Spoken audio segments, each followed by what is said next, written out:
Desi Puspasari, salah satu kandidat wanita yang akan ikut maju pada Pilkada 2024 di Muara Enim melalui PDIP dengan mengambil pendaftaran bakal calon bupati di DPC PDIP Muara Enim.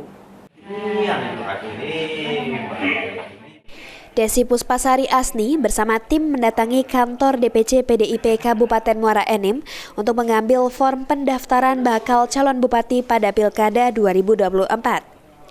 Kedatangannya disambut langsung oleh Sekretariat PDIP Muara Enim, Ahmad Imam Mahmudi. Berlatar belakang sebagai kader PDIP akan maju bersama PDIP sebagai support saat berlaga di Pilkada. Niat ini disambut baik oleh Dewan Pimpinan PDIP Muara Enim sebagai perahu pertama kandidat wanita kedua yang akan muncul menjadi bakal calon Bupati Muara Enim.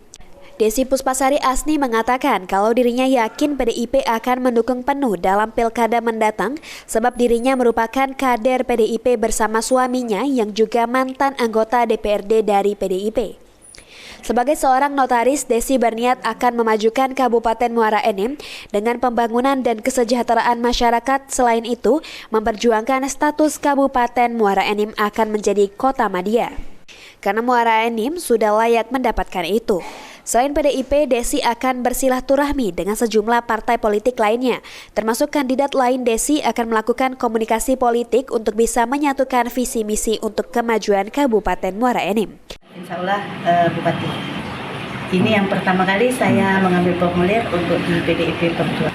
Saya sebagai notaris di Kabupaten Muara Enim berdedikasi tinggi untuk kemajuan Kabupaten Muara Enim.